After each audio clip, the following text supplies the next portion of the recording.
right, hello there. We are here to talk about the Mandalorian Grogu trailer number 2, or the official trailer. I don't really know the difference between the two of them. I'm joined by Alex Lezio from TikTok and YouTube. Did a very cool video about The Last Jedi, and Luke last week ago, 2 weeks ago. It's funny, I also made one earlier today. I was just talking to someone about some Luke Skywalker. I love that guy. Excellent. But yeah, glad to be here. Glad to talk some more Mandalorian and Grogu. We were here there was a trailer before, but they have been calling this one like the first official trailer. Yes. I don't know why that was unofficial. I don't know. So to refresh our memories, we are going to watch the trailer again and then just sort of go through it, talk about the trailer, what we think, and yeah.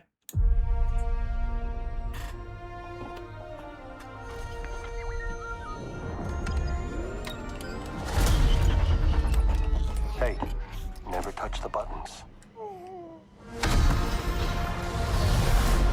I still don't know about another Razor Crest. I can use some information. Whoa. For this price, I'll tell you whatever you want. I'm looking for a hut. Close for the night. Thank you. Gangsters, war criminals. Long live the Empire. We'll take out every bad guy in your deck of cards.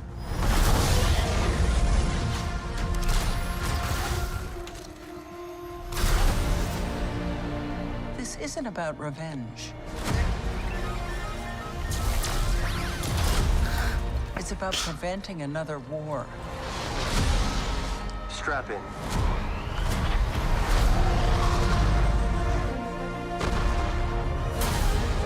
You will suffer.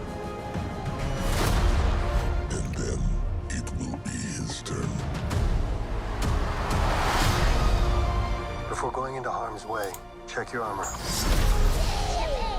The kid will live centuries beyond me. I won't always be around to protect him. Are you scared? You should be. Do we run? Or do we fight? I like this kid.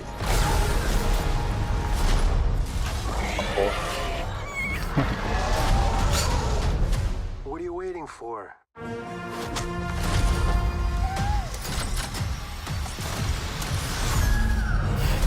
That's the most unsafe stroller ever. Jedi don't.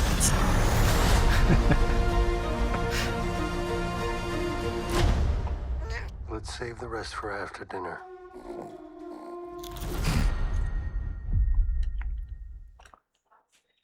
Look fun. It looks fun. So, what's your initial thoughts on that trailer?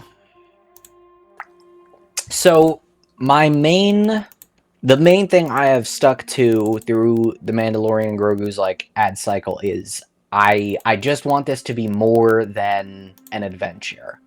I don't want it to be just a long episode of the TV show. It can be an episode, but it needs to be like a finale. It needs the emotional weight. Yeah, I saw your TikTok you did the other day saying okay with it being an episode of a TV show as long as it's like a finale, basically. Exactly. And yeah, I agree with that. The season 2 finale could absolutely have held a movie because it's got such a strong emotional core in, Din taking off his helmet. Like, those moments are fantastic. This, so far, I still haven't seen anything that convinces me it's more than just, like, there's some baddies we gotta take out, let's go beat them up. The focus on Grogu on, like, it, I don't know if it's literally Dagobah, but it may be. Because that does look like, is that Yoda's cane? I don't know. I saw Element 7 made a video about that. Is that Yoda's cane? I don't think it is, because it doesn't quite look like Dagobah to me. That's the thing. It looks like swamp, but a nicer swamp. It looks too bright and sunny. I'll bring up the picture. Yeah, Dagobah was always pretty murky. That's the thing, yeah. And this looked very Kermit the Frog. Yeah, like I personally think it's Nal Hutta. I think it's Nal Hutta. Maybe. Just because we see the albino dragon snake as well. They're on Nal Hutta and Dagobah, but we know that we're going to Nal Hutta.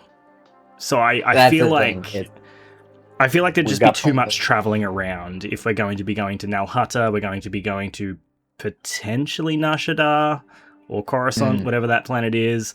How's Grogu going to get to Dagobah as well if he's also separated from Din at this time? I don't know. I feel like it'll be a little bit less than that. So I'm betting Nal Hutta, but I'm not betting the farm on it. I think that's a smarter bet, because it also begs the question, like, I know we do a lot of, like, nostalgia baiting in new Star Wars stuff, but, like, why on earth would anyone want to go to Dagobah again? Exactly. That's the only reason anyone could go there is because Yoda was there. He went there because there was nothing. Very much so. Very much so. We were about on the same wavelength, I think, last time we talked about this with the teaser trailer. We were both, like, not excited for it, but weren't exactly blown away by it. Wasn't, like, fist pump in the air or anything like that. And I think we both were basically like, this needs to prove to us that it's why it's a movie and not just season 4. I still have those same concerns, but I'm not gonna lie, I love this trailer. Like, it really, really got me, this trailer. I've rewatched it, I think, every day since it came out. It scratched something in my brain. I don't know. Nice. I've heard a lot of people who really, like, this kind of incited something, and I'm glad to hear it, you know. I think that's a big part of my trepidation, is that, like, you know, I want to like it, but I also want it to be well received in general, you know. I want it to be a win for Star Wars, because they need it right now. For sure, yeah. So let's go through this trailer from the start, I guess. We get this great shot of the just checking you can still see the images. I haven't broken it. Yep, perfect. we got the apocalypse now. The apocalypse now. The did you see the post where it was like, oh, we've lived long enough that they're nostalgia baiting The Force Awakens, because there's the shot of the TIE fighters coming in over the sunset. Yes, yep. I thought that was pretty funny. It's just a cool shot. I'll admit, like, it's a really cool shot. And then I think this one too is also really nice looking. I hope that there's as much attention throughout the movie on, like, some good images like this, because I do think a lot of what's in the trailer feels pretty standard, like, boilerplate TV show shooting. Yeah. And so I hope that maybe they're just saving the good stuff for the finished film. That's the thing, because I think we talked about this last time, maybe. When we were like, oh, it looks pretty standard the way it's shot and filmed and everything like that. I have seen 2 leaked action sequences. Oh. I haven't seen them recently. They leaked quite a while ago. One of them came out of, like, one of the D23s, I think. And the other one was from Star Wars Celebration last year. And they were filmed so cool. Like, I loved the way they were shot. What were the actions? I think I remember, wasn't one of them the, like, snowtroopers? Yeah, one was in one of the AT-ATs. Okay. And then I saw another one, which I think is going to be the end of that sequence where Grogu picks up the mouse droid with the Force. I've seen a sequence in what looks like those tunnels, maybe. Of people fighting in those tunnels. And I think, potentially, the point of view from the camera is of the mouse droid zooming through these tunnels whilst people are fighting in the tunnels. Maybe. I could be wrong. I saw this maybe over a year ago, and it was off, like, a mobile phone that someone had recorded off another computer screen, so I was, like, watching it like this, trying to figure out what was going on. But just from, like, how the camera was moving, it looked awesome. Like, it looked really cool. So I'm hoping that they're holding back on really showing these wow moments in the trailers. Anyway, I think. I hope so. But then let's see.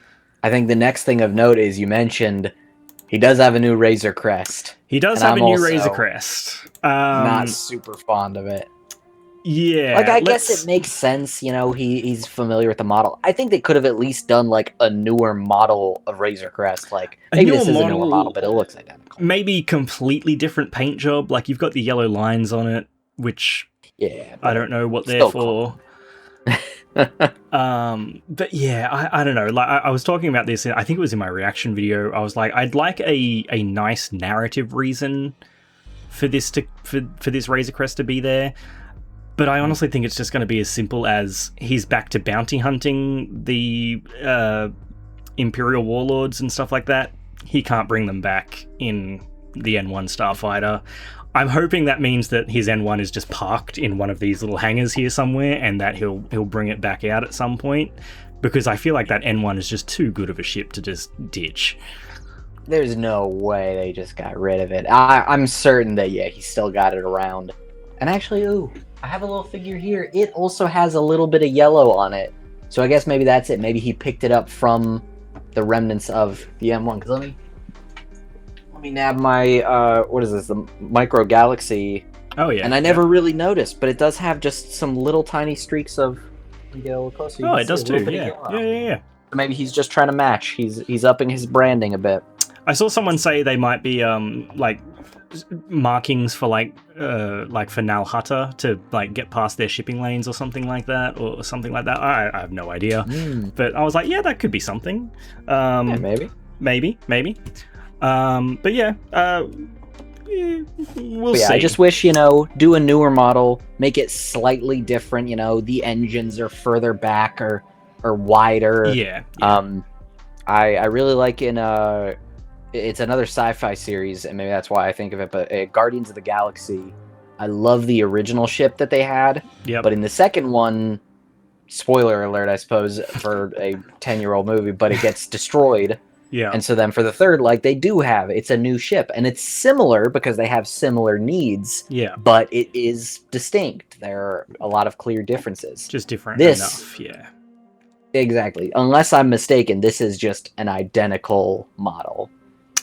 Which, like, someone commented, like, very cynically, you know, oh, Disney just wants to sell toys. But, like, frankly, if they'd introduced a new ship, they would have more toys to sell. Yeah, this is the worst idea for selling toys. Well, that's the thing, because there's they have a Lego set for this, the new Razor Crest, and I was just like, oh, I don't need another one. I got one sitting right up there. Like, I'm good. I don't need to buy that. Like, exactly. I feel like most people are gonna say, you know, I already have one. I don't need the paint job. If it were slightly different, you'd have a little bit of like, oh gosh, but is it the new model? Do I get it? Exactly. Yeah. So next we see him on a cityscape planet. Some Humanopolis. Could be Coruscant, could be what did I say? Nashadar, yeah. Thank you. Yeah. I was going back and forth between which one is the city. Is it Nar Shaddaa or Nal Hutta? I think it's Nar Shaddaa, because I think it was called Little Coruscant back in the EU. I'm pretty sure. Yeah. I'm leaning towards Nar Shaddaa. I think the same thing you said about the swamp, I think, holds true here. We know he's gonna be dealing with Hutts. It makes more sense for him to come here for, you know, business meetings as opposed to take a one-off trip to Coruscant and then get back to everything else. Exactly. And especially if this is where he's looking... I don't know, maybe. I don't know. Especially if he's looking for a hut. He's not going to go to Coruscant to look for the huts. Yeah. Like, has Mando ever even been to Coruscant? Trying to think. I don't think so. There was the episode in season 3 that was set on Coruscant, but obviously Mando wasn't in that one. But yeah. I don't think he's ever been, or at least not that we've seen. Yeah, doesn't have a lot of reason though. Yeah. So then we go up to this little food truck, which is called Hugo's from the Orabesh. So we can say that this little guy is called Hugo, who is voiced yes by Martin Scorsese. No notes. It's incredible. Academy Award winning director Martin Scorsese is playing this little gremlin, this Ardinian street chef. Absolute cinema, isn't that the meme? Like, it is. It's perfect. Yeah, so nice little nod there at it being named Hugo's. I think Scorsese did that movie Hugo back in like the late 2000s. He had a movie called Hugo, so I'm assuming it's a reference to that. absolute insanity. Like when I heard this voice, I was like, that cannot be Scorsese. That is not right. And then I checked the press release, and it was like they put it right in the press release. Yeah, that was Martin Scorsese. I'm like, what the fuck? Like everyone's gonna ask. I had a moment of I was like, it sounds familiar. Who is that? Oh, and then when it clicked, it's like, no. Oh, beautiful. And he's a good actor. Like he's done little bit parts. He's solid. He's great. I love him. I think it's great. It is funny that he's appearing in this after his whole theme park ride, Marvel Hero, whatever thing, which I always thought he copped a bit too much flack for that. Like, I sort of understood what he was getting at. Oh, yeah. I think people just sort of took the ball and ran with it in another way, but like he wasn't exactly wrong either. That's the thing. No.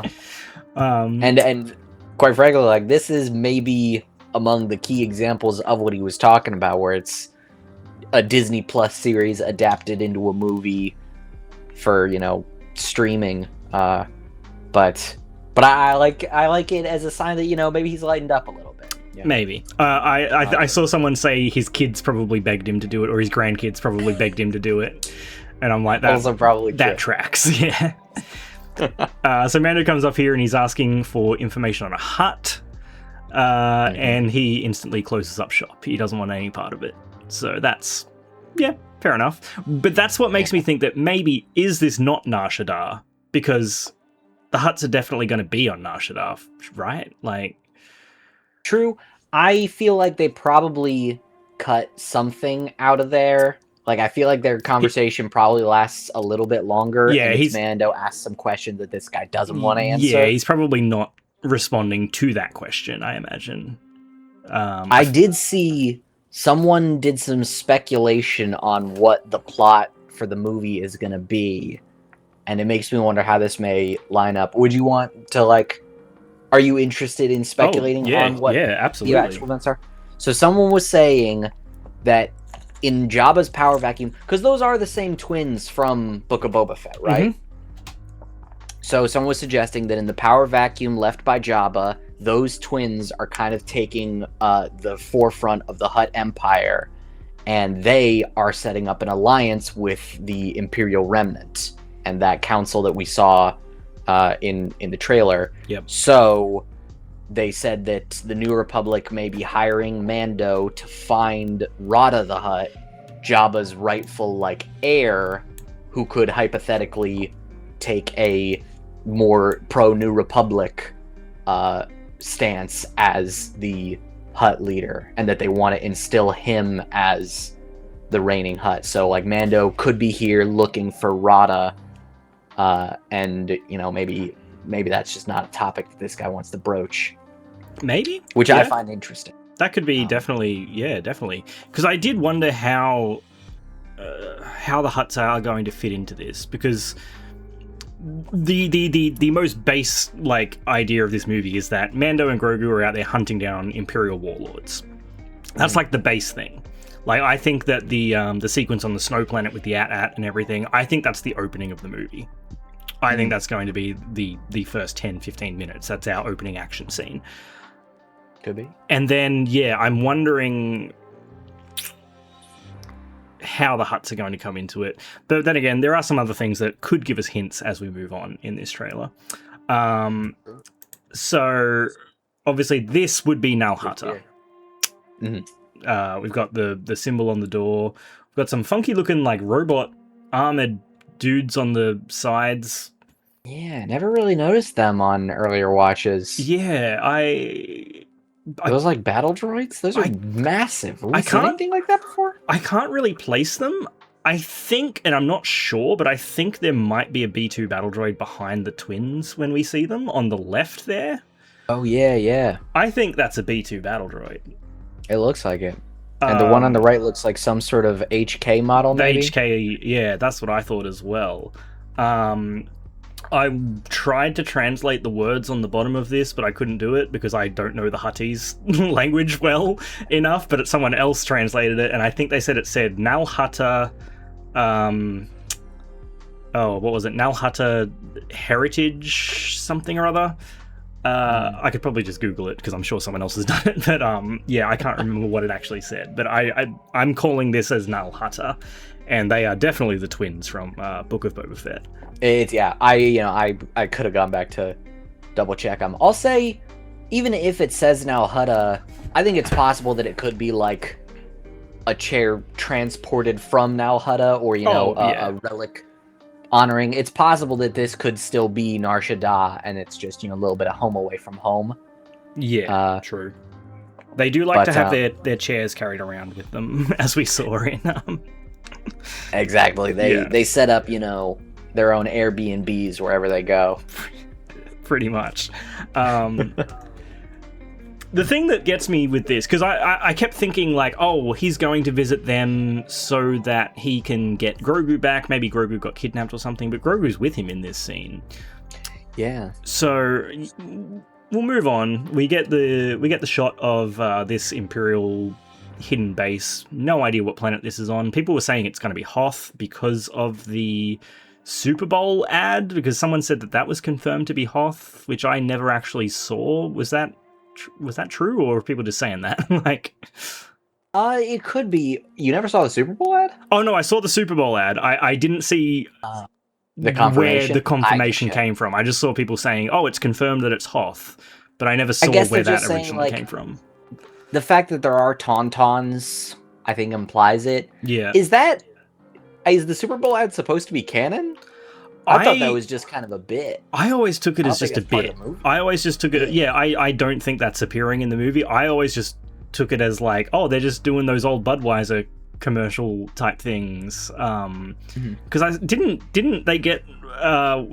what's the dude that narrates all those ads? Wasn't it him narrating? I want to say, was it Sam Elliott? Sam Elliott, yes, thank you. Yeah. I'm sure that was him, right? I think so. Yeah, I just took it as a bit, being like, oh yeah, this is what they do. These are what all the ads are at the Super Bowl, and I thought everyone overreacted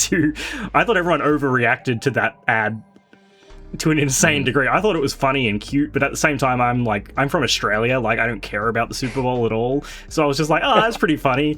And then I went online, and all the Americans were just like, this is the worst ad I've ever seen in the history of ever. And I'm like, oh, okay, never mind. Yeah, that's the thing. I think it was really overblown. I will say, though, if that was Hoth, that's fine. If it's its own independent thing. If this is Hoth, especially, you make a good point about this could very well be, the opening set piece. It's got all the vibes for it. If they're opening the movie with a snow assault on Hoth with Imperial walkers, I think that's a few too many things. Few too many? Yeah, you could at least just make it a different icy planet. It could be, who knows. But we are on this, we'll just say snow planet for now, hunting down some warlords. I love the Sabak cards wanted poster things. I don't know if you've read The Rise and Fall of the Galactic Empire. Only a little bit. It's brought up in there. They put out a deck of, I think it was 76 Sabak cards, each with a wanted Imperial basically on it, and just distributed those out to hopefully get the word out about these are the people we're after. Hopefully it'll get people to notice them and report them in, and we can find them. Obviously based off the real world thing that they did with the playing cards back in I was gonna say whichever war that cool. was. So a cool little real world analog there, which I think is kind of fun. We get Grogu's little salute here, which is just adorable. The best. The best. We get this. Go ahead. Is he maybe a little taller? Maybe it's just that his arm is longer than it usually is. Maybe. I hope they start growing him soon. Yeah. Just an inch or so. It would be cool if he was noticeably bigger. Because it's been a couple of years. I know he's already 50, but at some point in the next 50 years, he does need to turn into Yoda. Yeah, he needs to have that little growth spurt. Yeah. And we get this fun little entrance, taking out the two stormtroopers. I love the use of the flames here. Instead of actually directing it at them, just sort of doing it on the floor and letting it balloon out to get them. I kind of love that. It's cool. It's very resourceful. Fun little sequence. I did see someone say that the trooper on the left reacts to getting shot before he's shot, which I was just like, I don't care. It's a movie. Like, I'm sorry, I just don't care. People were like, oh, if you slow it down frame by frame, he starts to move backwards before the blaster bolt. I'm like, I'm not going to be watching this movie frame by frame, so I don't care. I'm sorry. Exactly. The fact that this is the way we're engaging with movies, like, what, you mean he wasn't really shot? Yeah, like... They didn't kill this actor? Like, I'm sorry, did we watch the same Revenge of the Sith where they had that weird punching and kicking moment on Mustafar and Anakin starts flipping before the kick connects, and I'm like, I don't care, man. Like, we had the force kick of Luke Skywalker in Return of the Jedi where he just kicks air. Like, who cares? It doesn't matter. This is simply how film works. Yeah. Single frame imperfections do not a movie ruin. I know, and it's just like, I was like, that's what you took away from this trailer. That's what you... Okay, sure, fine. Like... Sure, someone was fired for that blunder. Yeah. We got a nice little no-look shot on this trooper at the end here, though. And I like that there's, like, a weird, like, half mask, almost, like, down the bottom. Like, just a little... Gear. I like 'em. A little different change. I don't know. It's just a little something to differentiate it. I appreciate something like that. I wonder, actually, is this new, or don't snowtroopers usually have, like, the sheet over the front, right? I wonder, is this new, or is this just what they looked like under that? I don't know, because I did see someone say that, like, for a reason it looks different. Like, again, these are Imperial remnants. They might not have access to all their tools, all their stuff. They're sort of having to throw stuff together, a bit of a hodgepodge and that. Maybe someone just forgot the sheets. So, yeah, fair enough. We're out of cloth. Yeah. So this is him entering that room, which I believe is the same room that warlord was in, having that little council meeting. That same guy appears in that Shadow Council meeting in the end of season 3, I think. Okay. Pretty sure it's one of the same guys. So cool that they're just, keeping that at least consistent. Yeah. I'm hoping for Jinja. Yeah. Fingers crossed. Oh, that would be cool, actually. I would love that. You get this cool shot of a Delphi base. We get X-Wings, there's a Y-Wing there, the U-Wing. Nice. I love these ships, man. Like, it's just a nice little fun shot. Exactly. It's so, like, classic Star Wars. Just, you need a couple shots of just ships landing. I want to see the world. I want to be able to look at everything lined up like this. It's pretty much like one of the only special edition editions that I liked from A New Hope was seeing the ships physically take off on Yavin 4 instead of just these lights in the distance. I don't know if you ever saw the original Despecialized, but it was just lights in the distance going up, and I'm like, oh, we actually get to see the ships rise up and take off, which is really nice. Colonel Ward, played by Sigourney Weaver, who has a very Earth name, and apparently that's pissed off a couple of people that she has a very Earth name. Yes, yeah, I commented on your video about it. Like, Ward isn't even all that, like, normal. Like, it's the most fine name, That's the thing. I'm like, again, it's one of those things where I'm like, of all the things to be annoyed at, that's what you're picking. Like, okay. I think this is where she says this isn't about revenge. This is about preventing another war, which is interesting. I think that's a part of why, like, I lean towards it's the Hutts potentially financing an Imperial remnant, giving this more credibility. I think no matter what it's going to be, probably that guy building power. Unless I guess Mando may catch or kill him in the opening. Yeah, but I have to imagine that someone is growing on the horizon. Yeah, and I do like this line because it does give me that hope that they are really actually going to be exploring character motivations and character of Din Djarin, because obviously Din wants to get revenge against the Empire for glassing Mandalore, taking over Mandalore for however many years. And so he's motivated by revenge, because he says, I think it's earlier when she's giving him the Sabak card, he's like, oh, I'll hunt down every card that you've got, or something like that. So I do like that they actually, like, did remember that Din has history. and because I felt like sometimes they might forget of the history. Because I do feel like in the series, like, Din got over his no droid rule very quickly. Yeah. Like, very against droids, and then by season 3, he's just like, no, they're cool. They're fine. Which... That's the thing, post-IG, He got a lot more chill. Yeah, I wouldn't mind a little bit of apprehension towards droids still, but yeah, I'm not against the growth. I just wish it were maybe a little bit more gradual, I guess. I don't know. Mm-hmm. But I'm excited to see Sigourney Weaver. I like her. Yeah. She's always great, Yep. And that's the good thing about, like, at least when they get these A-listers, it's like, I don't know how I feel about this character, but I'm sure the performance will be solid. Yeah. Her Black Series figure has her in the pilot flight suit, so I'm assuming we're going to get to see her in the cockpit of an X-Wing at some point, which...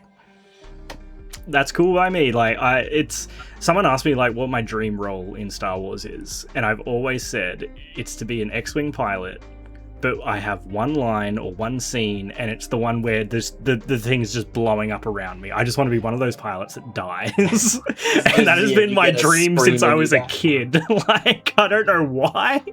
I just want all the sparks going across me and just, like, screaming, and I don't know why that's my thing. Is he just want to say, I can't shake him? Yeah. Just, I don't know why, but yeah. Yeah, so this is the thing I was talking about before. All these tunnels sort of behind. I think there's like a big, long tracking shot of this mouse droid zooming through these tunnels, people fighting in them, and then I think it's going to come out and Grogu's going to stop it. So I don't know if this thing is like on its way to raise the alarm or something. Maybe. I think this is Grogu's introduction in the movie. I think. Very possible. So you have this action scene placing out, this mouse droid's going to get away, and then boom, Grogu jumps into frame and stops it. I love the detail of this thing has like... treads. Yeah, I was just noticing in this shot I hadn't really paid attention. Yeah, I kind of love that. Just a fun little thing.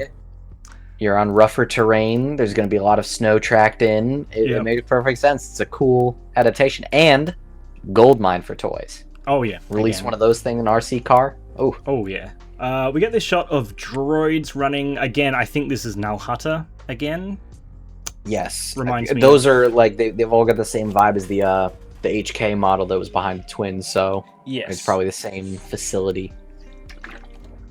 Yes, I agree. And then we get these... This is one of the few scenes where I didn't love the CG-ness of it. Like, just the way the droids sort of moved had that, like, really CG motion blur sheen thing to it. Like, not like ruining the trailer or anything like that, but I was just like, oh yeah, I can see the fakeness of it, I guess. But nothing bad. We get some. You just say, they used work. Yeah, I couldn't get a good shot of the ships coming out because obviously they're moving so fast that they're all blurry. But I couldn't really tell what kind of ships these were. But this shot makes me think Nal Hutta, definitely the downward roots of all the trees, these buildings looking like Jabba's palace stuff. So like I'm more than convinced than ever that this is just Nal Hutta. I absolutely think you're right. Yep. Going into hyperspace, and then we get here's the guy. We get Return the of the King. Dave got another wolf in there. Oh yeah. Also named it's named Marok as well, isn't it? Or Marek? I think so. Yeah, I swear to God, it's the same name as the Inquisitor. What are your thoughts on Embo? How do you feel about Embo? Just in general, not in this, just Embo in general. I think he's cool. He was one of my favorites in the Clone Wars. Overall, very pro Embo, and I'm excited about. I don't think he's gotten a Black Series before, has he? No. I so, think he might have a vintage collection one. I don't think he has a Black Series. So he will be a very tempting, can I say, to another collector. They've gotten pricey. It's gotten tough. Yeah. But 55 is the standard almost here in Australia. Some of them are still coming out at 45. There's one shop that still sells them for 40 here in Australia, which I'm not sure how that translates to American, but they're getting up there. Version will do something, but I assume if they're 55 standard here, they're 30. And it used to be like when I started, they were like 20 to 22. And it's like, okay, you can get by with that. But now that they're 50% higher, it's like, oh my gosh. I remember when I started buying them, they were like $30. And that was nice. But yeah, Embo, I like Embo a lot. I rewatched all the Clone Wars episodes yesterday of which Embo appears in, just to like sort of refresh myself. Embo's cool. Embo's just really cool. Thick as hell. He's, Cad Bane is still my favorite, but I'd say Embo is probably second. Yeah. And he's just quiet, constant. The fact that he, what is it, in the Clovis arc when he snowboards on his hat, On like his that's hat. rad. Yep. The first one I watched was the I can't remember the name of the episode, but the Seven Samurai one, basically, where they protect the village from Hondo. Just when he's running and he flips his hat down to block all the blaster bolts coming in, I was like, this is so cool. This guy is awesome. I'm like, yeah. So I'm actually pretty psyched about Embo showing up here. It's, I like him a lot. I don't know how I feel about, like, I mentioned this is another character that we now know, like, nothing all that significant can happen to him for the 20 years between trilogies. Yeah. And it's also like, how old is he? How old what is he, Kubaz? Kyoza? I think it is. I think, Kyuzo or Kyoza. Kyoza, yeah. How long do they live? Like, he was already old and established in the Clone Wars, and now is 20 years older. Yeah. 26 years older and still kicking. I feel like there's a lot of characters that feel like they just kind of spin their wheels for a lot in there. Because, like, you got Cad Bane, Fennec Shand, Embo now, Bosk. Yep. Boba, like, he at least changes pretty substantially between them. But it's like, the more characters they introduce in the post original trilogy era, the less of substance that can happen between them, Yeah, I like I things where, like, I liked Jango Fett dying, and so it's like, oh, who's the best in the galaxy now? And then Cad Bane at one point died, and so it's like, oh, now Boba is free to take over. But now Cad Bane is back, so it's like, oh, I guess, I don't know, they're both just kind of around. Yeah, that's fair enough. I kind of don't really have a problem with him showing up, only because of what I think he's here to do. Ooh, because I think in the background, I could be wrong. Is this Din and Grogu's house on Navarro? It does kind of look like it, doesn't it? That's what I thought it was. So I think Embo is going to kidnap one of them. And originally I thought it was going to be Grogu, because we do get a shot. I don't know if it's coming up next. Not yet. This is a sick shot of Embo, though. But there is a shot, this one here. We have Grogu here in the rain. And originally I thought, oh, Embo's going to kidnap Grogu. But we've done that already. So I think it's actually Din is potentially going to be kidnapped. Because we get him here, he's getting his helmet removed. We see Grogu with the Anzellans later. There is an Anzellan in the background of this shot here. Yeah. So I think Grogu is actually going to be the one going on the rescue mission to rescue Din. I think that'd be cool. Which I think. So I think this trailer is trying to make it look like he's going for Grogu, but I think it's going to be the inverse of that. I think it's going to be that he's going to get Din instead. That is interesting. I dig that. I'm going to try and connect. Let me call my shot here.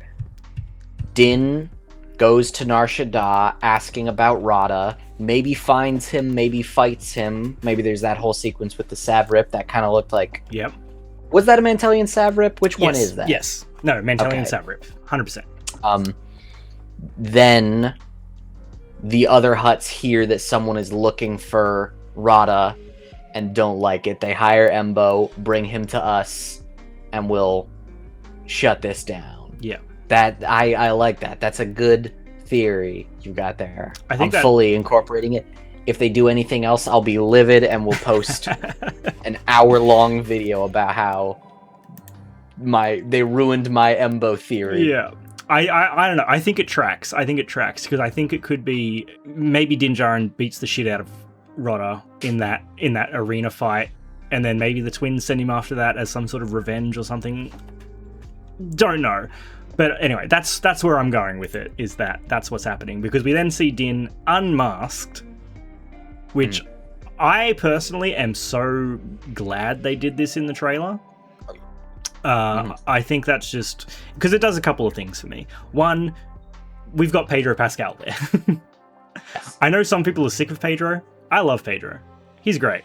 I think he's in stuff because he's good and charming. That's the thing. No. Like, I don't know. I love him. 2, and this is where I'm getting back to, like, hoping that they're remembering character and story and stuff like that. I'm hoping that once his helmet comes off in this movie, he is not going to be like, well, I got to go bathe in the waters of Mandalore again, or wherever it were. You know, better make another trip back. I'm hoping this is going to represent the growth that I want, where he's just like, okay, this happened. I don't have to do this, though. I don't have to constantly wear the helmet. I can move beyond this. I can grow forward with it. I'm hoping that's what this is, in that they're going to be like, you know what? He doesn't have to stick to this very strict dogmatic creed. I hope I'm not wrong, because I don't know, but I like that. I agree. Yeah, I like that the helmet's off. You know, I've talked a lot about like my perception on season 3 and how I feel it was rewritten to accommodate Grogu being back with Din, and in particular, the kind of identity crisis that I think he was supposed to be having, where he really recedes back into those old traditions. This would then be the perfect time to finally like give him one last blow and like kick out his no helmet rule from under him and finally say like, no, okay, I can just be like Bo-Katan.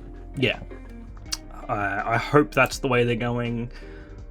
I wouldn't be surprised if it's not, if that makes sense. Like, it's certainly easier to keep the helmet on, you know. Yeah, like obviously he still needs it just for practicality and armor uses and that, but like if you could just be a little bit more liberal with the you know, I don't need to wear this all the time, that would be cool. Ironically, he and Boba Fett should switch the amount of time they spend with their helmets off. Oh yeah, that's a good point. That's a really good point. Another cool couple of shots of Embo just looking sick. We talked about that, and then we've got the twins. So he's been brought to them. I think he's being brought to them by Embo. Mm-hmm. Maybe. I don't know, because I keep coming up with these timelines, but then I'm like, but then this doesn't track, because then we also see Din before at the door of the hut thing, and he has Grogu with him, so, but maybe that's the arena. Could be at the end. Yeah. Could be he comes back to find them, you know, now triumphant. Yeah. True, maybe. But he's holding the helmet there. Do these guys have names, or have they just always been called the twins so far? Probably. Let me pull up Wikipedia. If there's one rule in Star Wars, if someone's on screen, they've probably got a name. Surely. I bet Danny Trejo has a name. You know. Probably. I think Rancor Keeper was just his hand for a while. No. Wow. Just called really? twins. We haven't. Hutt brother and Hutt sister. Oh wow. I'm a little disappointed. Maybe Star Wars, are we losing our touch? Maybe we'll get one in this movie. We used to get background freaks in the cantina with full names and backstories, and now we can't even handle more than one Hutt. Oh, yeah, they'd better get a name in this. Yeah. So they're talking. They've got his helmet in the hand. Mm-hmm. Very cool. He says the line, "You will suffer, and then he will," or something like that. Yeah. I figure it may be like just a stay away. Yeah, like interfere with our business again, and we can get to you at any time. We can get to you at your home. So yeah, back off. Yeah. And he looks pissed about it. So fair enough. We got Grogu suiting up. I think one of these lightsabers is about to turn off. One of them just started pulsing. Oh yeah. Grogu suiting up. Is that his little paint pellet shooter thing from 3, or is that going to shoot something? Probably. Is that going to shoot something a little bit more lethal? I do wonder. Maybe at least like some sort of stun blast, like a flashbang. Yeah. I don't know. Oops, wrong button. I don't know. But we get that. We get his little suit up with the armor, which is possibly my favorite shot of this trailer, because it just looks so funny.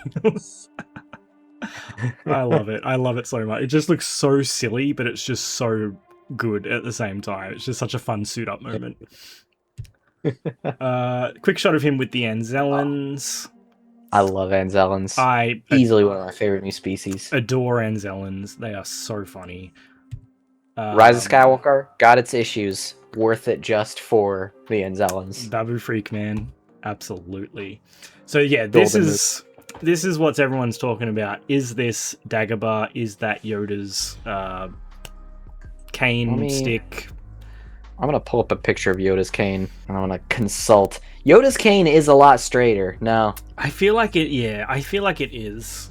Or is a different thing. Sorry, I don't think this is Yoda's cane. I don't think this is Dagobah. Maybe this is that other guy, whoever that was in the rocking chair. I'd forgotten about him until we rewatched it here. Yeah. Little dude who goes, you afraid? I think we're coming up to him. Again, this just doesn't look like Dagobah to me. This just looks like... I think it's too lively. It's very, very lush. It's very, very different. I gotta say it's Nalhata. I like the theories about it being Dagobah, but I think it's just Nalhata. Then we get to the arena with... I never noticed the floor. It's a Djarin board! Yes! That's sick. I noticed it this morning. I've been watching this trailer every day, and I didn't notice it until this morning when I rewatched it. And I'm just like, oh, damn. That makes sense for why all the creatures are the same ones from... the Djarin board, which is that's so cool, amazing. So we've got Rotta the Hutt, played by Jeremy Allen White, which hilarious. Still baffles me. But seeing almost as funny as Scorsese. Yeah, that's the thing. But seeing a jacked Hutt dual wielding battle axes, something in my child brain is just like, yep, I love that. Love that. Give me the Black Series now, please. Yes, oh my god, if they do him. There is a rumor that there could be a deluxe Rota figure coming, so I really hope that pays out. Because God, the deluxes are especially pricey, but I don't know that I could pass that up. I'm not sure I could. If I couldn't pass up the Ronin one at Star Wars Celebration, I don't think I could pass up a Rota one. That is so cool. Yeah. This guy. I like him. Do you have any idea whose voice this is? Because I was watching it. I was watching it with Karen this morning, and we just kept rewinding it, and I'm just like, this voice sounds so familiar to me, but I just can't pick it. And I want to pull it up. I never. It didn't jump out to me, but I'm curious now. I had a quick look and see if I could find it, but I couldn't see anything. It does sound familiar. Especially when he says you should be. It just hits my ear in a way that I'm like, I've heard this voice before. Oh, I don't think I'm going to be able to place it either. Oh, now it's going to be on my mind. It sounds so familiar, though. I need to clip this part and put it on TikTok. If anyone knows who that voice is, please tell me, because it's driving me insane. Yeah, let's get out a hunt. It just sounds so familiar.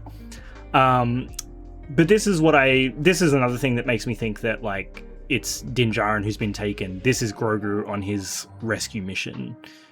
Preparing, centering himself in the Force, comes along this little guy.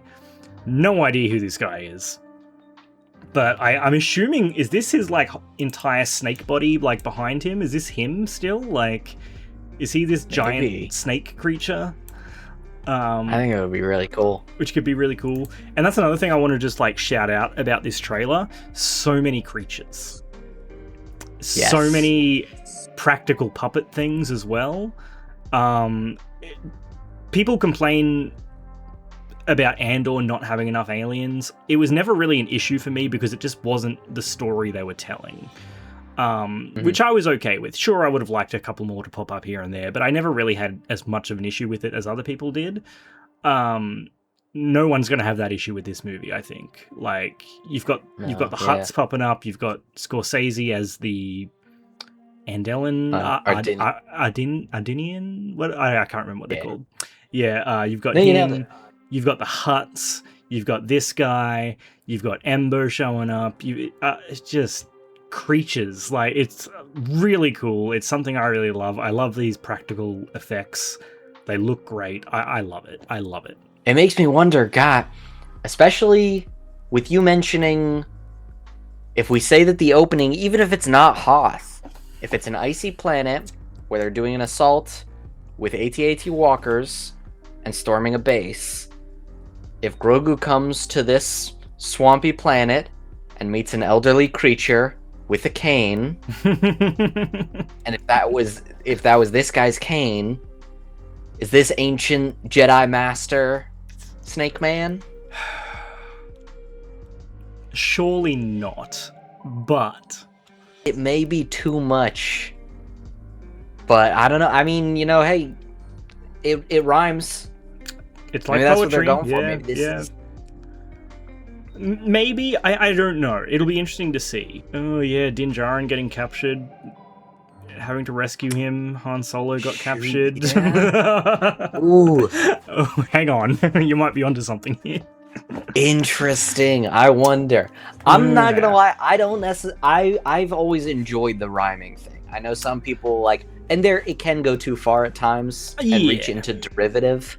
But I like the echoes of former stories. I like the idea that the Force follows like similar channels. You know, That's the thing, yeah. And I do think there's a difference between like a thematic similarity.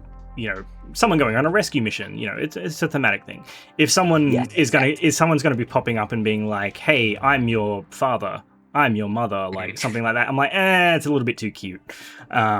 Yes, you can get too literal. But I love this guy. I don't think he's a Jedi master or anything like that. I think he's just going to be the sage old guy that gives a little bit of advice and moves on. I think that would also be cool. Yeah.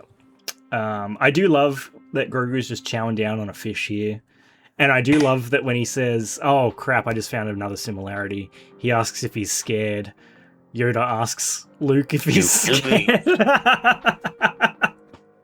But it's the inverse of it here, because Grogu's just like, yeah, I'm scared. Yeah, just nods. So he's like, yeah, okay, yeah, makes sense.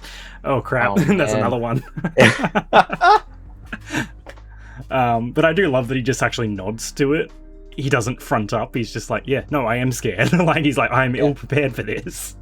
I'm literally a baby, man. Yeah, but yeah, this guy's cool. I'm excited to see what this guy's all about. And then we get it's an albino, I imagine. It's a dragon snake. I had to look it up what it was, because I was like, I've seen these before. I think they're in the Clone Wars episode that's on Nal Hutta, which is apparently these are the same creatures on Dagobah though, which I never knew. I did not know about that one. That was interesting. I learnt that this morning. Apparently they're the same things on Dagobah. They're the things that sucked up R2 and spat him out, apparently.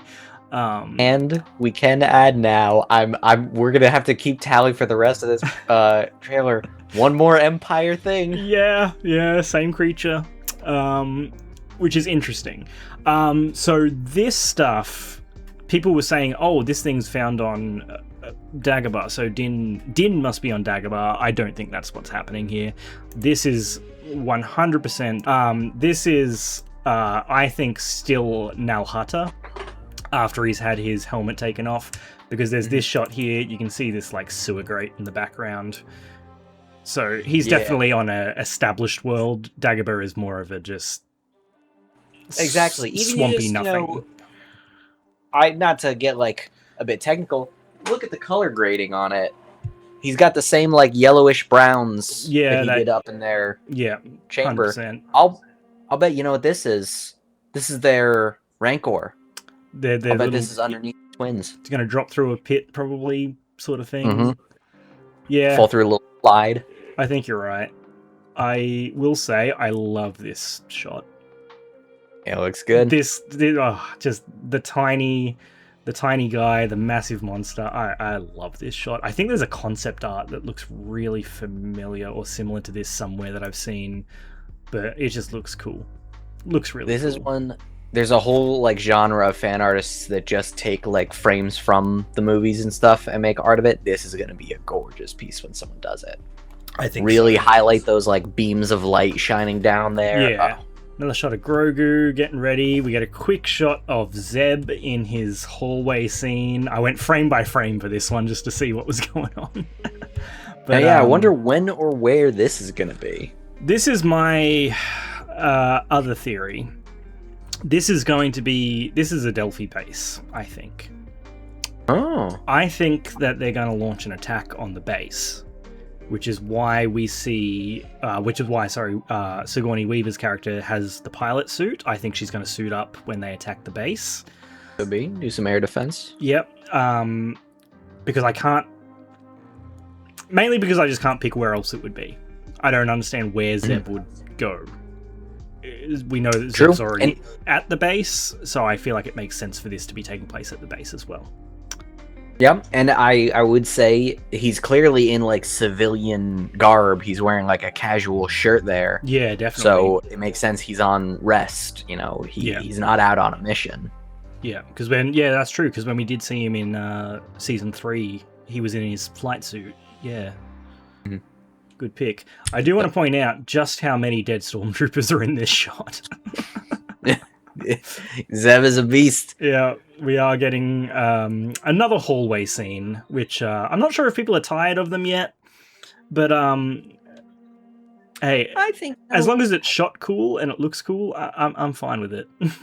Yeah, there's nothing wrong with setting action scenes in a hallway. Like, I feel like we overhype, you know, we've paid a lot of attention to the fact that there are several key moments where, like, a character in something fights off a lot of guys in a hall. But, like, you can do this kind of scene in anything. It's if you have a big open room, it doesn't work. Yeah. So they do need to be moving through something, and a hallway is just a natural extension. Yeah. I think as long as it's not, you know, for like Vader, for Maul, even for Luke, it's the moment where like the doors open and everything kicks off. Oh. What the hell? Apparently the video liked that suggestion. Is it maybe... Is that on your end, or is that on... Where did that come from? I have no idea. What... It just really wanted to celebrate. It's like, you know, when the doors open and the fireworks go off. Yep. But, you know, yeah, like Luke, the doorway opens and you see him standing there. Vader, it's when the lightsaber turns on. Yeah. Maul, he comes around the corner. It's that first, like, oh, here we go moment. And I don't necessarily anticipate that with this. No, it seems like it's just Zeb kicking butt. But this shot here as well, I think this could still be Adelphi. Maybe this is them on their way. Could be Navarro. I'm not sure. No, I think you got it. Adelphi feels right. The sand dunes, the light bit of grass. Yeah, a little bit of grass. I think that's going to be them. So I think at some point the warlords fight back. Maybe I don't know. It's hard to sort of pick a timeline of events with this, which I'm not against, because I did see people kind of upset that they were like, oh, I still don't know the story of this movie. And I'm like, I'm good. Like, I don't need to watch another trailer after this, if I'm being 1,000,000% honest. Like, I won't be able to stop myself from watching another trailer, but I could definitely go into this movie knowing what I know now, and I'm cool. I don't need a plot spelt out for me in a trailer. I wish I just knew more about the setup. Maybe even if the name had anything, you know? Like, if it weren't just called The Mandalorian Grogu, you know, separated or something, you know, call it Mandalorian Hunting the Hutts or whatever. I don't know. The hunt for Ben Solo. Exactly. There you go. You hear Attack of the Clones. All right, I get it.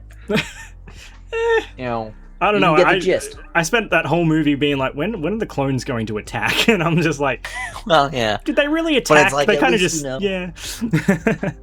But yeah, I think this is Adelphi, and they fly now. They do. They in a very different way. Another shot of Zeb. Nice jacket. Oh, look at him. Nice handsome jacket. boy, yeah. You think Callus picked that out for him? Oh yeah, 100%. He handmade that for him.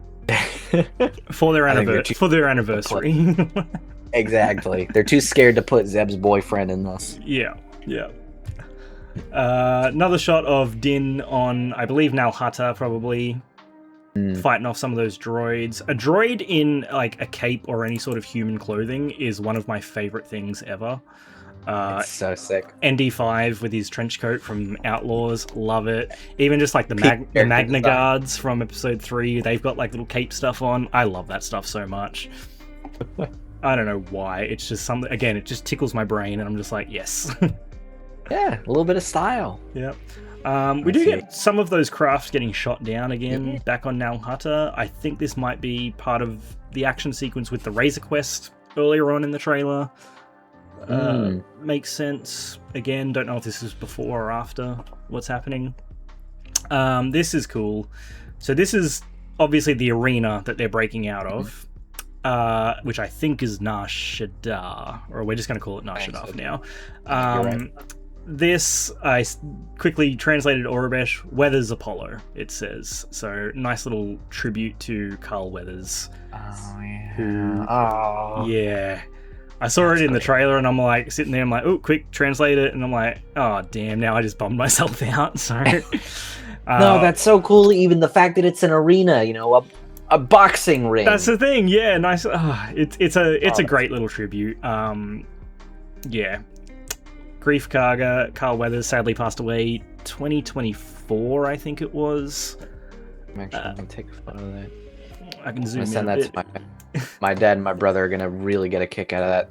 Big Rocky fans. Oh, yeah. And they loved Carl. And this is where we get the creatures sort of breaking out. That is the Mantelian Sabrip. Mantelian Sabrip, thank you. That's that guy. I couldn't really get a good look at the guys behind him, but like this dude looks like Flick from A Bug's Life, if I'm being completely honest. I wish I knew all of them better, but he is one. Like I've got my piece right over here. Let me. No, you can grab it. Here, first and foremost, up front, we've got the main guy, the Savrip. That's him. Got a real big hero shot back in New Hope.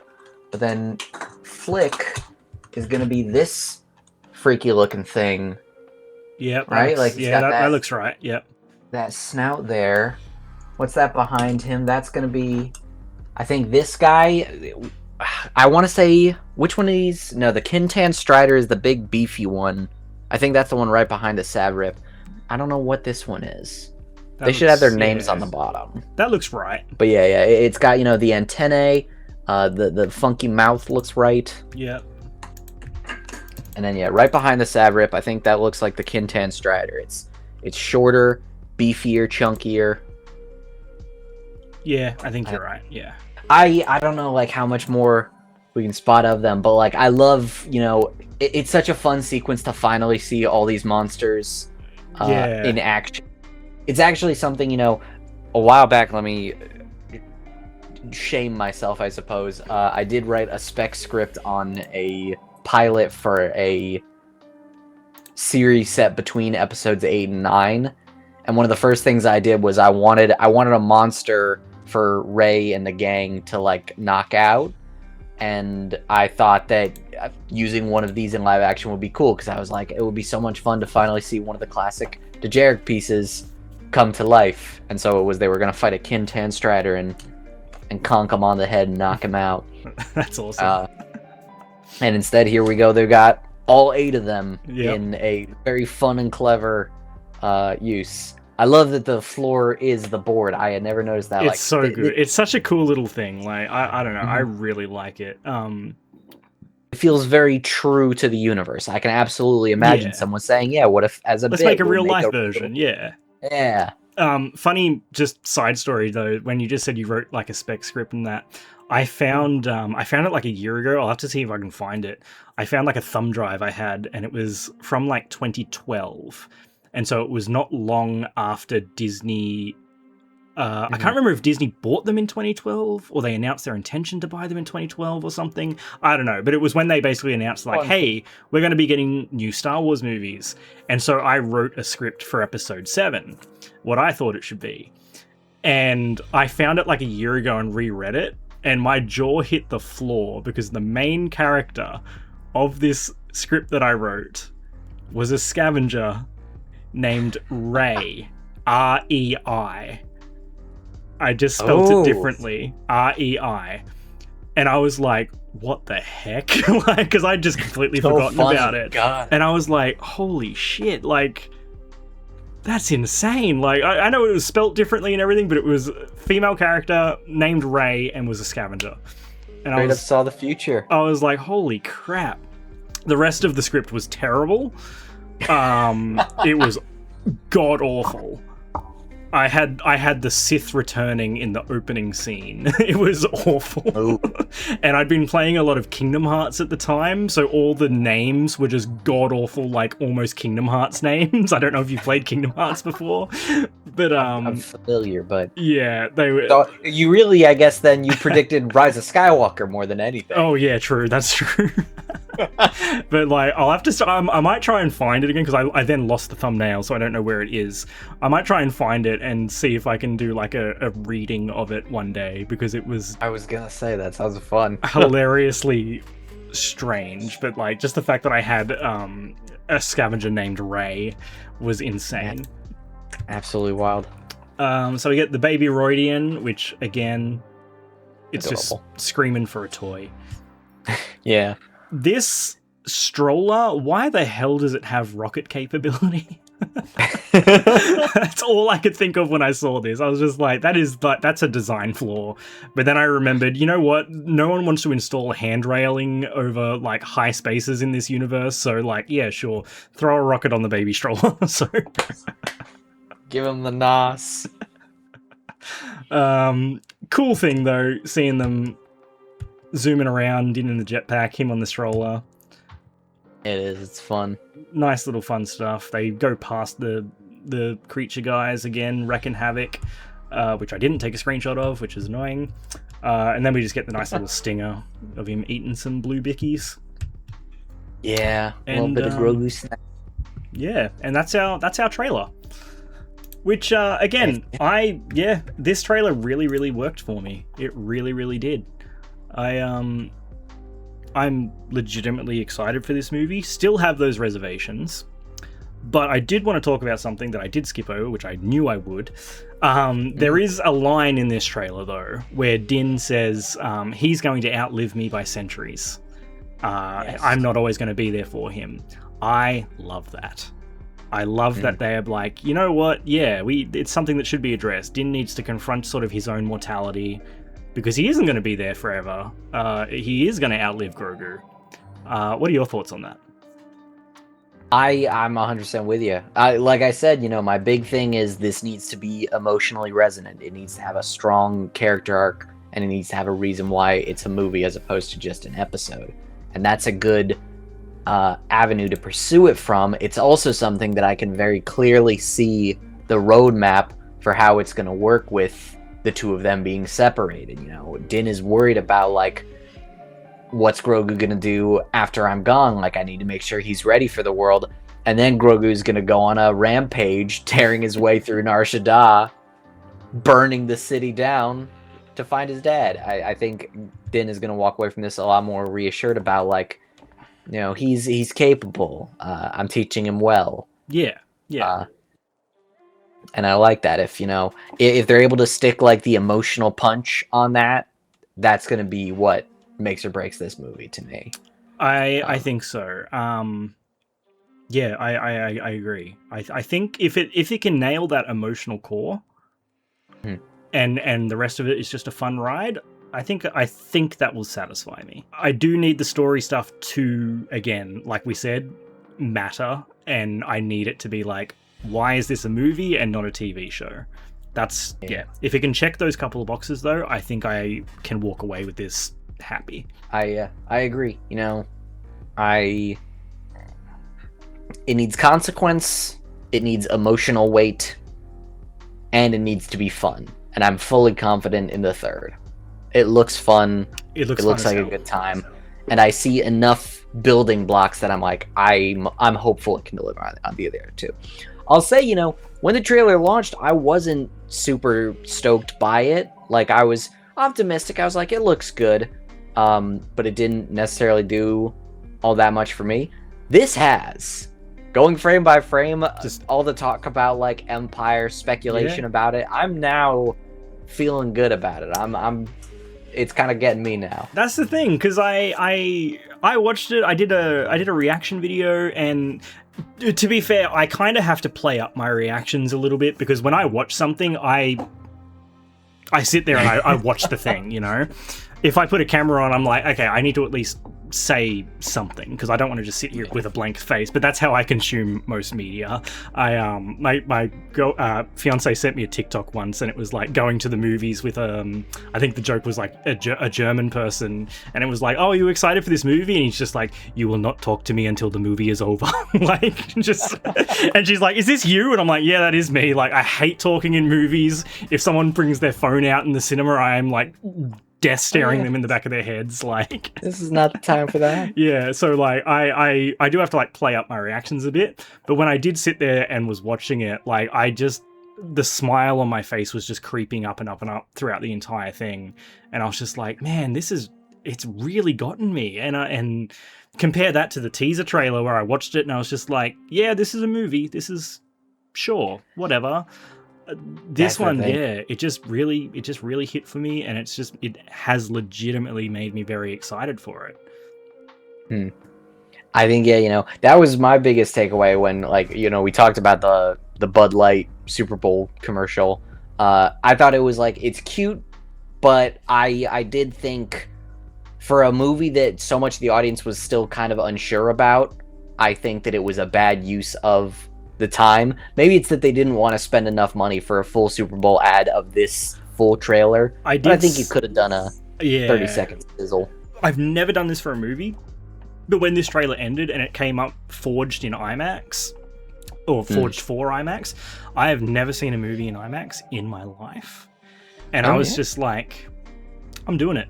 This is the one I'm going to do it for. Like, I was just like, I am so... That was such a fun trailer. I'm like, the closest IMAX cinema to us is in Sydney, which is 2 hours away. And so I'm just like, you know what? Yeah. I might not do it for the first viewing of this movie, but like, for maybe the second viewing, I'm like, I think I'm going to make the trip and actually see this one in IMAX, because I was just like, you know what? Yeah, why not? Star Wars coming back to the cinemas, first time in 7 years. Treat yourself. Yeah. Like... IMAX is cool. It's worth, certainly if you've never seen a movie, this is a good time to try it. Yeah. Like, we have like one in town, which is like a big one. It's called like Titan Cinema or something like that. And it's big. Like, it's not IMAX big, but it's big. And I'm just like, oh, okay, this is kind of cool. But then I looked up like the comparison to the IMAX screen, and I'm just like, oh, never mind, this is nothing. Like, I was like, oh, okay. It really is crazy. Yeah, so I think I'm definitely going to check this out in IMAX. Any other thoughts or anything you want to bring up about the trailer? Let's see. I don't know. I'm trying to... There's a part of me that wants to go through and figure out, like, how much more connection could I find to Empire Strikes Back? We could probably grab a couple of things, in all honesty, like... It does make me wonder, like... That snake guy is probably the most exciting thing to me. I really want to know who that is. Yeah. It's possible that he's just going to be a bystander. Maybe he's going to be nothing. If I wanted to get my, Snoke as Darth Plagueis theories out, he could be a Jedi. I think based on his design, it would be cool if he was like an ancient Jedi, like old school, maybe even Old Republic. But it's fun to have something that makes me want to theorize again, even if I turn out to be wildly wrong. Oh yeah, I lean on the side of it not being a Jedi, just because I think they want to keep this grounded in a way. Actually, I need to bring up that was a thing I had. Back to the plot of this movie. For the third act, if Adelphi base is being attacked by Imperials, yes, is there any chance at all that with the warlords in this movie, the warlords were talking about Thrawn in season 3 of Mando, bringing him back? Does this movie in any way, shape, or form mention Thrawn, get a reference to Thrawn, or do we even see Thrawn's return in this? I don't know if it will, because I don't know if you pay off the end of Ahsoka season 1 in this, but I do think there are going to be all these connections, because we've got Zeb in here. Zeb is confirmed to be in Ahsoka season 2. These take place very close together, Mandalorian and Ahsoka season 1, I believe, as well, in the timeline. So any mention of Thrawn, any sort of connection, or even appearance. Do we even know, is this before or after Ahsoka. I don't know the direct timeline. I think when I looked it up the other day, the best I could find was that it takes place in the same year. Okay, within a year, but yeah, it could be before. It could be I before, think- after, during, no idea. Someone out there probably knows, but yeah, I don't. Yeah. I hope that, like, Favreau and Filoni know. I think if it's after Ahsoka, a reference is probable. Some lip service to Thrawn. If it's before Ahsoka, I think probably just nothing. Yeah. But if I were to guess, I would say anything more than that is unlikely. I was mostly kidding about him being Jinja, but I think this guy is going to be maybe it's just my gut says that this will be taking like some cues from Jinja, Yep. where he's very much an independent villain. I think he's going to be a lone wolf among the Moffs who has his own plans, his own ego, and he's trying to make a name for himself with these Hutts, which is very fitting to, you know, let's also take some other... In Legends, this would be Jinja making a deal with the Night Sisters to enrich himself and make himself more powerful. I think that he is very much not going to be involved in whatever Thrawn's got going on. He's going to be like, I don't believe that that's really him. And if it were, you know, he can do his own thing, whatever. I'm fine where I am. Yeah. Because I think that, I think they want to keep this isolated. They don't want this to be like, you know, oh, do I have to do homework for The Mandalorian and Grogu? Like, no, you can just watch this. I'll even go as far as to say, I hope Thrawn doesn't appear. I would be Like- okay with a mention, maybe. Exactly. Like, If this is after Ahsoka, you know, Ward could say, we don't know if he's connected to Thrawn or Elsbeth, something like that. But I hope we never see the guy. Yeah, At least not an actual person. I'd be okay with like a casual mention in the background or something. Like Ward is briefing Mando and says like, look, we've got a lot on our plate right now. We need you to do this. We just had some Imperial ships appear out of nowhere over this side of the galaxy. You know, like we got to send people out for that. Syndulla is looking for Thrawn. Yeah, I'd be okay with a mention like that. Do we think we'll get an appearance from Carson Teva? Ooh. It'd be a bummer if we didn't. That's exactly where I'm at. I'm just like, he's got to be in here, surely. Like, and I'm like, he hasn't shown up in either of the trailers yet. I'm like, come on, you can't leave him out. Like, Gotta have a cameo. Din's best buddy. I smile every time that guy pops up on screen. I love him. It's, you know, there's something to be said about, like, Star Wars. A pivotal part to me is having just the normal guy that's along, not necessarily because they're exceptional, but because they care. You know, Carson is the modern day Wedge Antilles. He's the modern day. I'd say maybe Bail Organa fits into that category, where it's not. He's not a Jedi. He is not anything as extraordinary in the prequels, but he's here because he cares and because he's trying his best. Yeah. You know, and I want Carson to be there. Same. I especially want Carson to be there, and I also want him to be in an action scene, because he's sort of just been doing his thing, you know, nothing too crazy in that. So I'd like to see him. I'd like to see what he's capable of. Real question: are we gonna get Trapper Wolf? Are we gonna get? You know... Actually, if we do get some sort of space battle / maybe in atmosphere above Adelphi base. I would love it if we did see... obviously, we'll see Sigourney Weaver in the flight suit. I'd love it if we see her, we see Carson Teva, and I'd love it if we did get those 3 director cameos that we had in Mandalorian, where it was, Dave Filoni... Was it Deborah Chow and Rick Famuyiwa? Yes. I think it was those three. Yeah, I'm not certain how to pronounce his last name. I know. Yes. I threw it out there, and I'm just like, God, I hope that was right. Because I definitely mess up people's pronunciations, but yeah.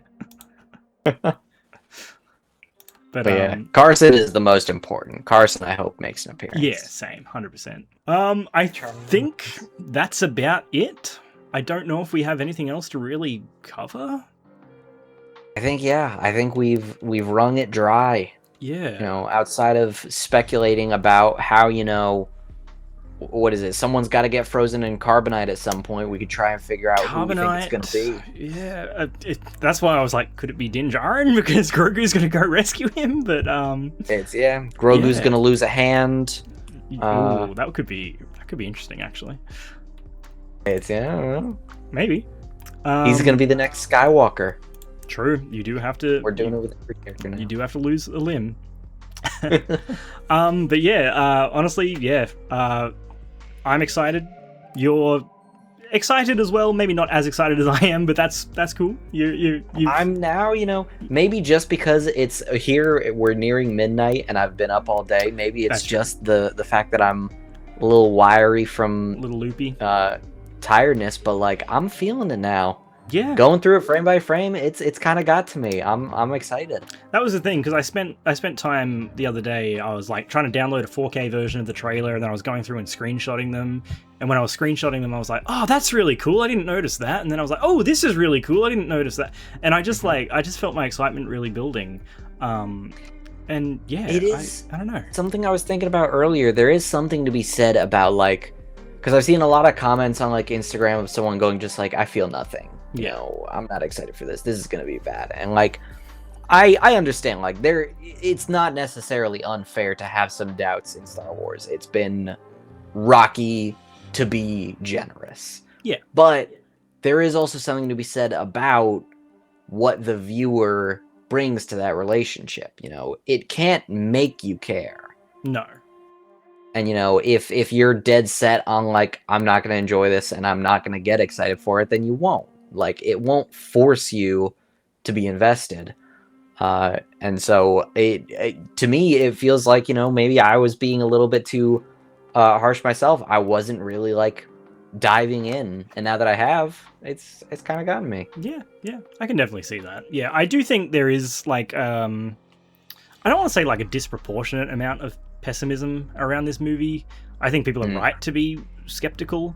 Because I think like we said, when we talked about the first teaser trailer, we were both just like, this is the movie to bring Star Wars back, to the cinema. A bit strange, but yeah, like I'd be lying to myself if I sat here and said that I wasn't super excited, that I'm not counting down the days now.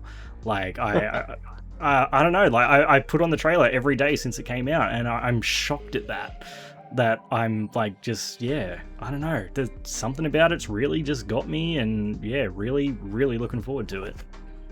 I'm feeling more hopeful. Yeah. I'm gonna be looking forward to it as well. Hopefully it comes quickly.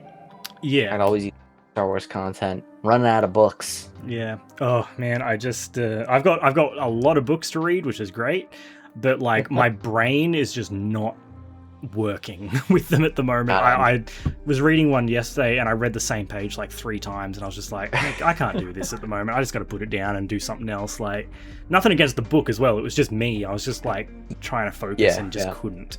But yeah, we do have more Shadow Lord coming next month.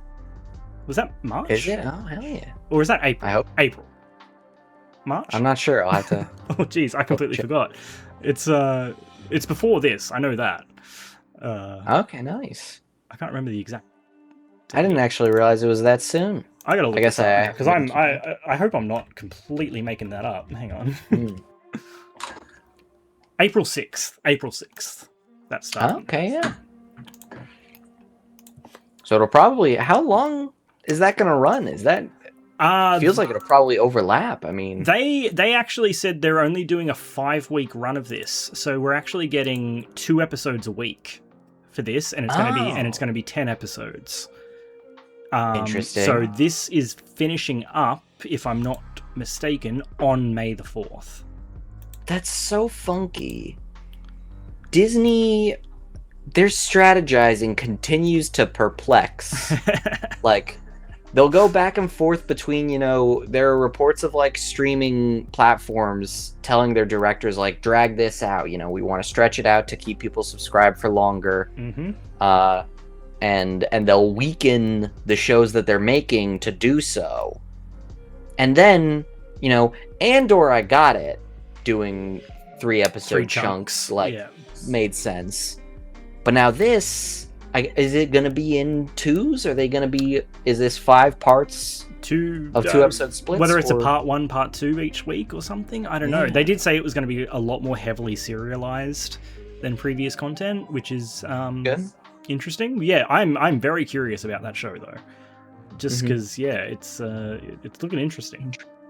Yeah. Well, I'm looking forward to that too, and it'll be nice to have that, to look forward to week to tide me over until this. Yeah. Oh, good. Anyway, I think we'll wrap it up there. Thank you so much for joining me, especially at this late hour for you. Oh, it's been my pleasure. It's, the fundamental issue with communicating almost exactly on opposite sides of the world is there is no normal time where we overlap. So I was thrilled to be here. I'm still feeling good enough. Like it's been a delightful time. Excellent. Happy to have you. I guess we'll have to get back and do another video in May when the movie actually comes out, and we'll go through our thoughts on the movie once it's out. Hell yeah, sounds good. Yep. Awesome. All right. Let everyone know where they can find you on the internet. I am on primarily TikTok. I also have an Instagram and a YouTube channel that I am not nearly consistent enough uploading my stuff on, so if you want to see everything, TikTok is the place to find me. All 3 of those are the same username, Alex Letts, that's Letts, yo. Because I made this username when I was trying to seem hip. Literally, I had never used the word yo in my life, needed a Snapchat moniker, and I was like, well, Alex Letts is boring. Let's just add a little bit of spice. Drizzle a little spice on there. I love it. You can find Alex there. You can find me, obviously, here, Cubcos, a Star Wars TikTok, or Cubcos, a Star Wars YouTube, wherever you are watching this. Mandalorian Grogu comes out May 22nd. Couple months away.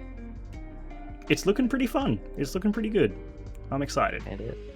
Thank you for joining me. And may the Force see be you with again you. then. Always.